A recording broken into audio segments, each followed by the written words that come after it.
Hey, what's going on, everybody? It's Wilhelm Scream, and welcome back to another day in Destiny 2 for some more Destiny 2 news and the countdown to Witch Queen intel. Only about 2 weeks away at the time of making this video. We just actually had the new Witch Queen Vidoc.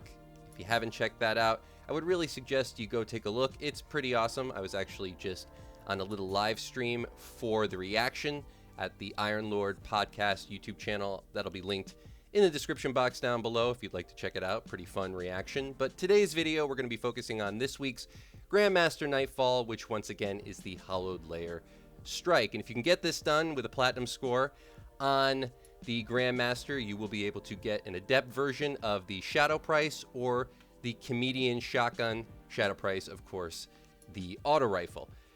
I don't know how those are going to function in next season's meta. I know that auto rifles are still going to be pretty important, and I think there's a pretty great build for the Comedian that might be available or might actually be pretty viable in PvE. This is definitely one of the harder strikes, in my opinion, probably one of the hardest boss fights, and the mini-bosses leading up to the final Fanatic, the sort of mini-Fanatics, are really difficult. So I'll take you through every little section. This first area, I would suggest hiding off to the right. This is the first area where you're going to fight a mini-boss. There's a little tunnel in this first spot right to the right side of the door as you enter this room. A lot of people don't know it's even there. Just run through that. Try to get as many people behind that little wall that you see me using as fast as possible. You can leave somebody at the entranceway, but I actually think that this functions a lot better. For the next area that I think is going to give people a lot of problems, this is the tank or plate room. This is sort of just an easy little cheese that you can use for this that a lot of people don't know. You can actually stand on the plate and phase the ads that come in, meaning you can stand on the plate to a specific point as soon as you see the ads actually spawn, and then you can get off the plate. This is because a lot of people just stand on the plate the entire time, and what you'll end up getting is you'll get 3 waves of ads all at the same time, as well as the tank, rather than doing 1 wave at a time. So if you just take the plate down to almost the bottom, you'll know it's the time to get off because you'll start to see ads spawn in. You'll only have to fight a certain number of them at a time, and the tank won't actually spawn in yet. So you'll be able to take care of all that first wave of ads before you actually fight the tank, which is probably the toughest thing to do, is fighting both together.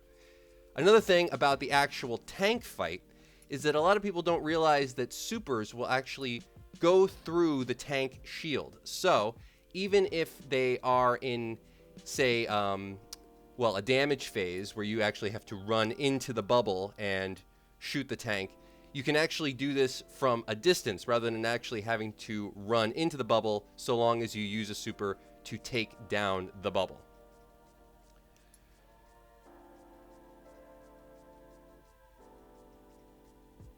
For the most part of this fight, I would actually suggest actually standing at the entranceway. This is to take down the champions that will be in here. This door will close once the tank actually comes in. That's another reason why to actually just phase the plate rather than doing it all at once, because the door won't close and you can actually go outside of the room again and take care of those first couple of waves. And then you really just only have the tank to fight.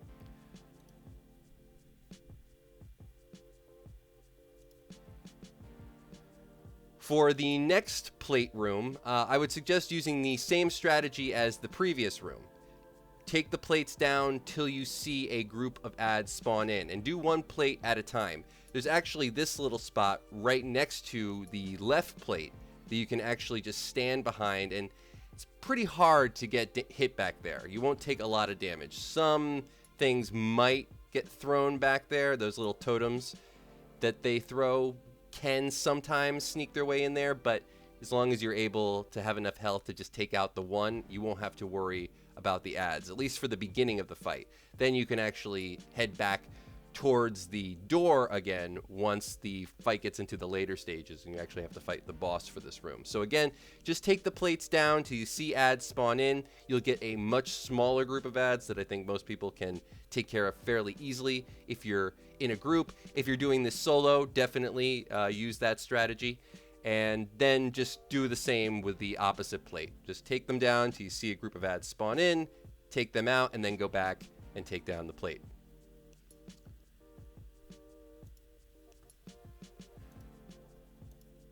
Now for the final boss room, which is I think the place where if you've made it this far, this is where it's going to really get tough.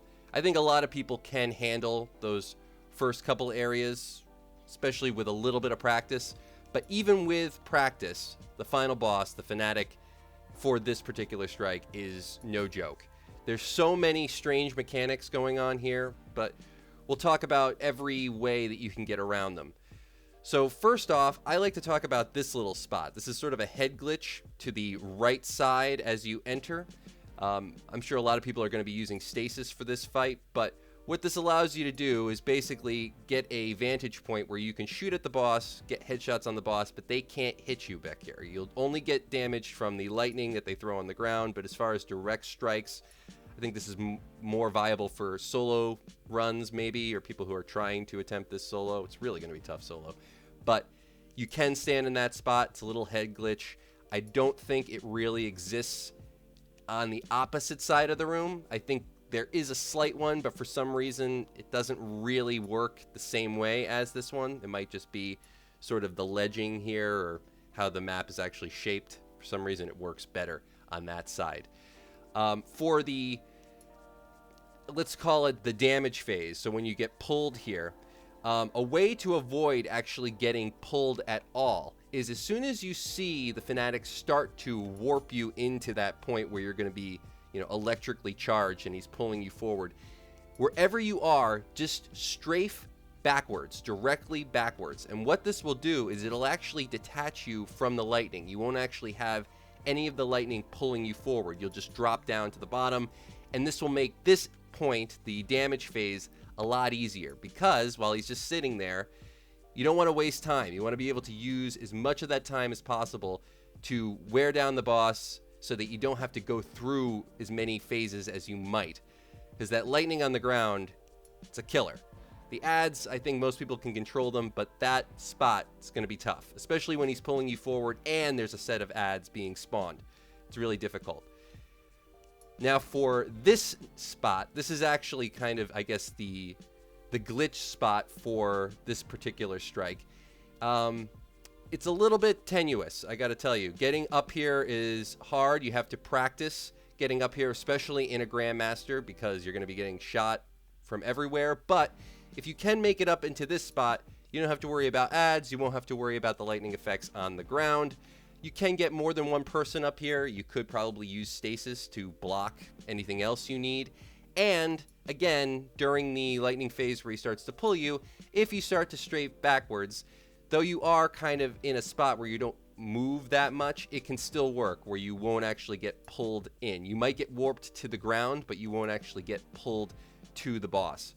So you can try this and see if it works, how it works best for you, whether it works better in a group or for solo players. I'm not totally sure, but it is a, well, it is a good glitch spot in my opinion. And that's going to be it for all the information in today's video. Hopefully you found something in this video helpful. Maybe you can get your hands on an adept version of the Shadow Price or the Comedian, or if you're just going for your Conqueror Seal before the end of the season, hopefully you can get your hands on that. I'm sure that there's a lot of people out there that this is the last strike, because it is probably of the top two toughest. I would actually say this and Proving Grounds, the one we had last week, are probably the two toughest strikes in the rotation that we've had this season. So good luck to everybody out there. If you've enjoyed this video, please remember to like, comment, and subscribe to the YouTube channel for more Destiny 2 content. Like I said, we do have Witch Queen coming up very soon. There's going to be a lot of content I put out for that. I'm sure a lot of people will be tuning in. So hopefully you enjoy these kind of things where I'll probably be covering things like how to get to max level fastest or stuff for the raid, all of that. You can also follow me on Instagram or Twitter. They'll be linked in the description box down below, as well as a link to the Iron Lords podcast YouTube channel where we just did that Vidoc reaction. So check them out. They also do a really great podcast every Sunday, as well as a lot of other really great content. And I'm sure they're going to be focusing more on Destiny 2 as we head into Witch Queen. They do all gaming content, though. So if you're playing any other games and you just want a really good gaming podcast to listen to, I would suggest go check them out. Any of those things, liking, subscribing, turning on post notifications, or following me on Instagram or Twitter will also enter you into any future giveaways on this YouTube channel. The next one is at 57,000 subscribers. We do one every 1,000 subscribers. You can also leave a hashtag, any of the hashtags listed beneath this video in the comments section down below for another entry into any future giveaways on this YouTube channel. For this video, I do a hashtag at the end of every video, and they stack between all videos. So if you haven't done this on a previous piece of content on this channel, you can always go back, check out another video, and of course, do it again. And as always, I am Wilhelm Scream. Of course, we will see you next time. Little